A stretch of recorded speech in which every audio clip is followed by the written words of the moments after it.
Day 8, family. Day 8. Let's jump right into it. Today was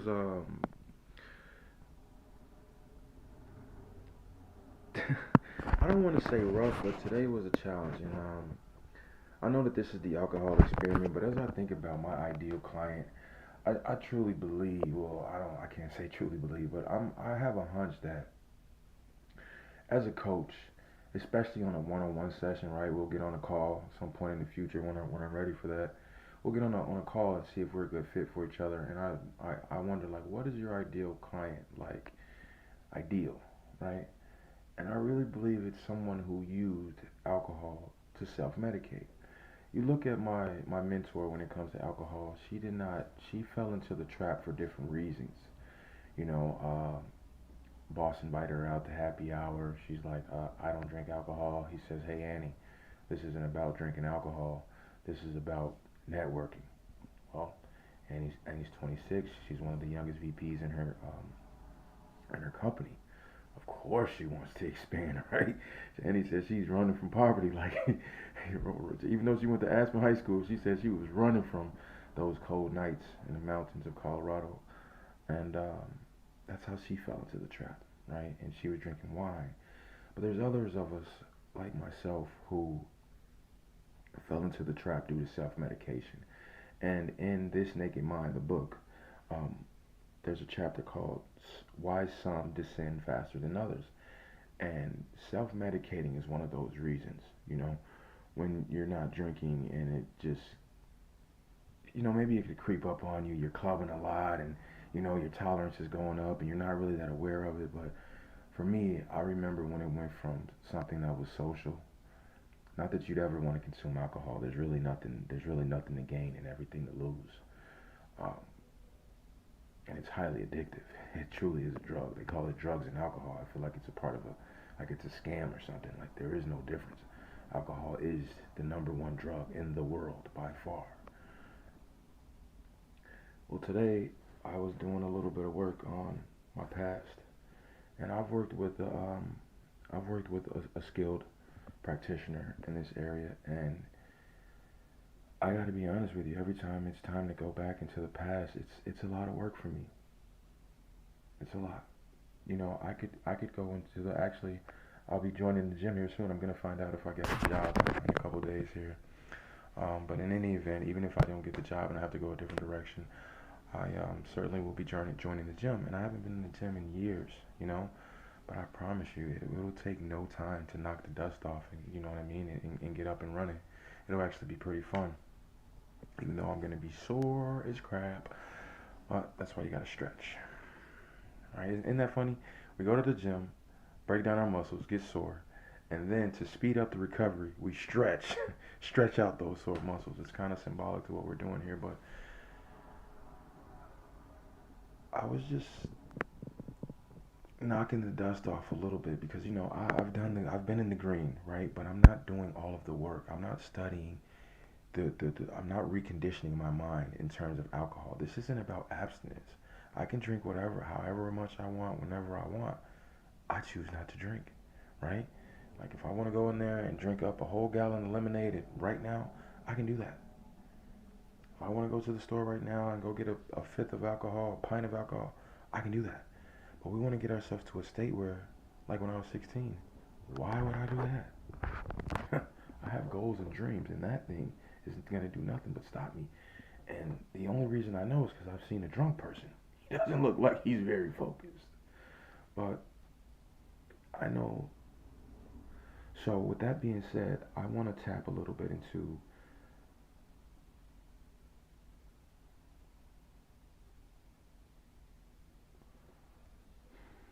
sometimes we may drink to cover up the wounds and to run and to numb.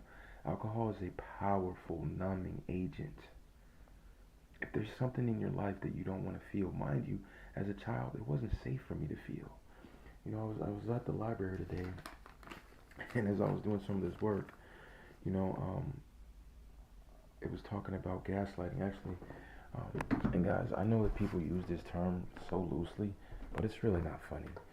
We all have narcissists. I mean, the number one narcissist on the planet, by far, well, a baby, an infant.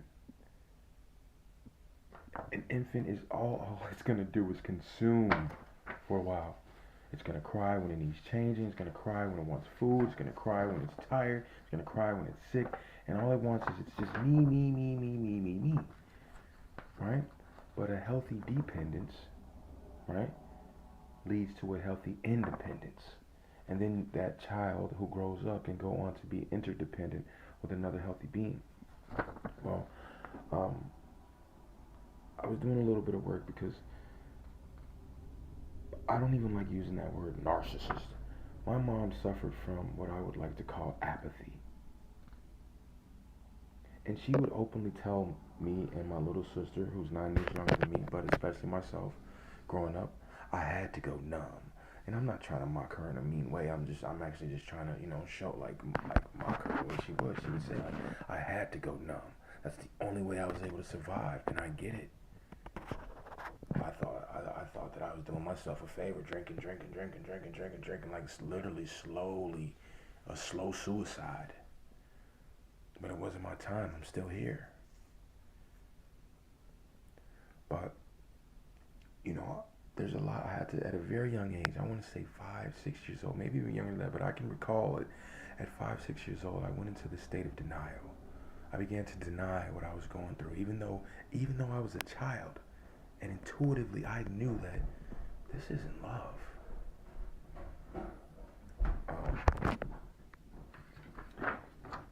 Here's a prayer. And then whoever wrote this blog, they went on to break it down. But it's called the Narcissist Prayer. But it's not like a prayer. It's more so like I don't know, I'll let you be the judge. But it says, that didn't happen. And if it did, it wasn't that bad. And if it was, that's not a big deal. And if it is, that's not my fault. And if it was, I didn't mean it.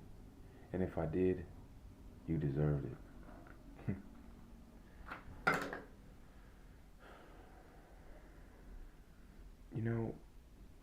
I remember when I called a mentor, this was back in late 2019. I can't remember if it was October or August of 2019. I want to say October because I was in LA and I had a car. Because when I flew out there in August, I didn't have a car. My car was still in Chicago. I didn't drive it back. But there was a tournament in LA, so I flew out there. Yeah, this was 2019 because Medina hosted the BMW Championship. That was 2019. And while they were hosting the championship here, I went back to LA. So back to the point. I want to say it was October 2019, Q4. And I call a mentor crying, and they tell me, hey, listen, your mother is like my husband. I hate to take it. I don't hate to tell you, but she said, I think it's time. Go study narcissism. Narcissism. Okay. So first place I go is YouTube. First person that pops up is Dr. Romney. I'm not a big Dr. Romney. I'm not gonna say I'm not a fan. That's not true. It's just that Dr. Romney kind of takes the demonize the narcissist route, and I get that. But that makes me angry when I take that route. Whereas Dr. Judy Rosenberg, she refers to it as human disconnect, right?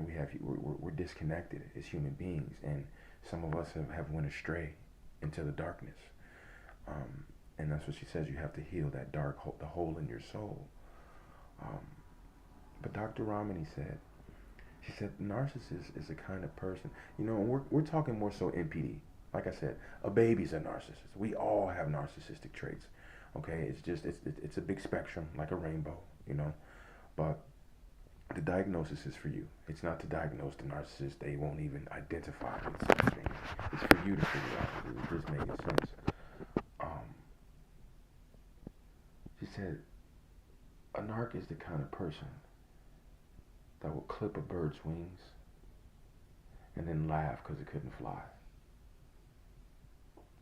And as I was doing the work today, I was looking at codependency and how me being raised by a narcissist can kind of somewhat set me up to be, excuse me for the shit, a codependent.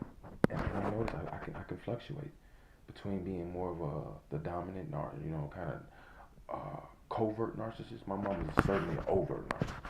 And when I look at my traits and my ways, it's more overt. It's more sly, But that's deep. You know, like I look back on things like, now that I'm older, like I would be 5 years old with keys, house keys.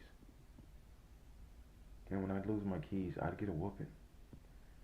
And I don't mean a spanking, I mean like abused. And now that I'm older, I'm like, I know 10-year-olds that don't have house keys, man. But at 10, I was raising a premature baby while my mom was suicidal over the dad. So a lot of these things I just swept under the rug, swept under the rug, swept under the rug, swept under the rug. But when you sweep things under the rug, it's gonna fester up, man. It's gonna be there, probably molding and rotting and getting worse than it was than if you just addressed it from the get-go. So I want you to know something. Just because you begin to get sober, don't think the sun gonna shine. But listen, if you go back to using, whatever you was running from, it's just gonna get worse. It makes me, the word's not even queasy. It just makes me, feel hurt. That the woman that I loved dearly, the woman that I always wanted to make happy, make proud, be in her corner, she be in my corner. You got my back, I got your back.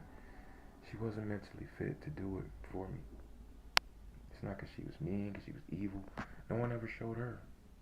It's like you're growing up on welfare and you're mad that your mom couldn't show you how to be a millionaire. Right? Ain't that, what's that? Is that Bruno Mars? I want to be a millionaire, so friggin' bad. Buy all of the things I never had. Well, your mama she got link cars in Section 8, bro. you a long way from from seven figures.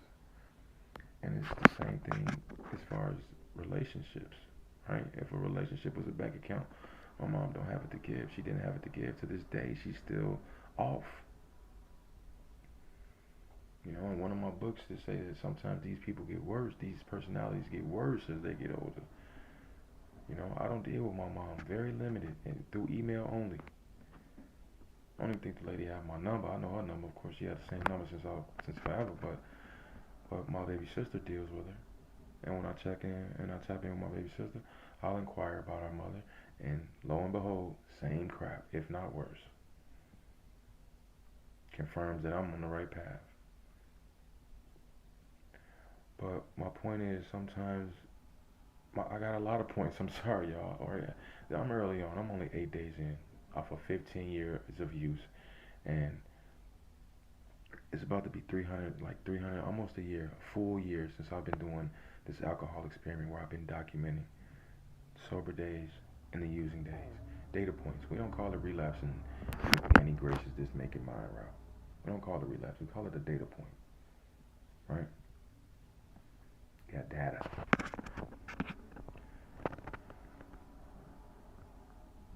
But all of my mentors tell me is that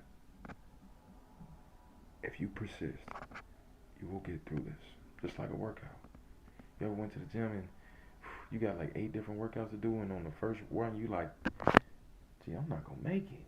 I'm only on step 1. You talking about 8? I'm not feeling it on step 1, and we got 8 to go. 8 steps. Whew.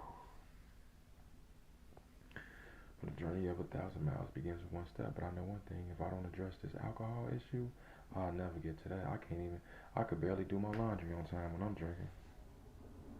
Simple stuff, let alone this real work. Forgiving my mother, accepting that this was not my mother who just, was the runt of the litter and the eyeball. No, this is multi-generational on my mother's side, the Haitian side. Haitians are very oppressed people to this day. Right? And this go back to a long time. I'm talking 1700s, like before that probably, but I'll be reading 1700s. France was pulling up on y'all island. Swipe, get to work. I'll be back. Have my stuff. Like, suppression, man. So,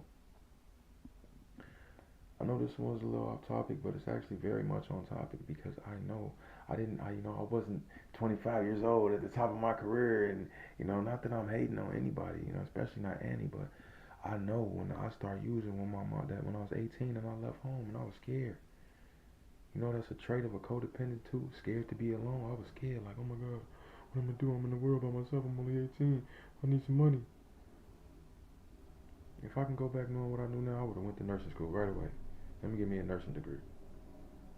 But that wasn't the route I took. But here I am, 33 years old, putting the bottle down, moving forward, and becoming an alcohol freedom coach. You know, I don't know what the future holds beyond that. Maybe 10 years from now I could be, how to be a good dad coach. I don't know. But I know right now, alcohol freedom is and we need to get free from it. Even those of us who are normal drinkers, if there is such a thing, it's gonna give way more than it takes. It's pointless. And you do as you please, obviously, you know what I mean. But for all my sisters and all my brothers out there that's using, because y'all running from some type of pain, not even avoiding it. I tried. I'm a pretty smart dude, and I failed time after time after time. Now, I wasn't drinking no wine, I wasn't drinking no beer, I was drinking vodka, cognac, rum, straight. Don't put no ice in it, don't put no juice in it, straight. To the head. So, that's what I got for y'all today. That was real. The narcissist prayer. That didn't happen. That happened to me before. I called my mom and I'm like, we moved back. Whole another topic, but I said, why would you do that to your daughter? Do what? Do what? What you mean? Do what? You don't remember that? Telling you, a couple screws ain't there, a couple chromosomes, something I don't know. That didn't happen, and if it did, it wasn't that bad. And if it was, that's not a big deal. And if it is, that's not my fault. And if it was, I didn't mean it. And if I did, you deserved it. And they can be so good and so tricky, they'll convince you that you did deserve it. Now you don't love yourself. And as a man thinketh, so is he. So now you unconsciously poison yourself to death with the bottle. And you get that artificial high in the beginning, so you really get to lie to yourself. Ooh, I feel good. Psych, what is it good for? Absolutely nothing. Say it again. Y'all, I want to get some rest, and I'm looking forward to getting this call from Planet Fitness that I'm in the game with them, and I will have a structured life. Very, very structured. I'm gonna say 5 hours off to, triples. When school start, you live a very cookie cutter life. Saturday, Sunday, maybe a little fun, a little play. Monday through Friday, really Monday through Saturday. Love y'all. We're gonna keep it going. Day 8, y'all. Day 8. How do I feel physically? I feel good. Mentally. I feel like we're starting to really get firing on all cylinders. I have been eating like a rodent. But I said, hey, you're early on. Take your time, kid. Take your time. That's one of the ways I self-sabotage. I try to get it all done at one time. Let's just be sober. And with being sober, let's be grateful. And with being grateful, let's simultaneously do this thing. Address the addictions and heal the heart. And turn my mess into my message. I love y'all. Romeo Jones. If you need anything, please find me. Comments. I should have my social media handles. I only plan to have Instagram. I don't like to get overwhelmed with all that stuff. It's so distracting. And I really care about y'all. And the ultimate goal. Look, here she is. Here is the genius of a woman, right? She look like my librarian. That's what every time I look at her. She look like the librarian. Such a sweet little lady, you feel me? Can't get angry about nothing, but if you see this Naked Mind Institute, that's when you can become certified in her methodologies and help other people. Yeah, I've got another coaching program too that's awesome, but I'm going to take those, man. Listen, I'm going to put it all together. And I'm going to help you out. Now, you got to do the work, but I'm going to be right there on the side with you. Right? You ever worked out and you had a partner? That's how we used to work out when I was in high school. Right? You got an A guy and a B guy. The A guy does his workout, and the B guy spots him through everything. And then when the A guy's done, they flip. The B guy does his workout, and the A guy spots him. In this case, we're not gonna flip. I'm just gonna spot you the whole way. So, if you like it, hit me with a thumbs up. If you love it, subscribe to the channel. And if you know anybody that this message will resonate with and this page will resonate with, share it with them, please. Help me. I aspire to inspire. Because if I can get off this and aspire to be free and kill alcohol and have joy, peace, health, wealth, then you can do it too. Trust me. Much love, y'all. Bye.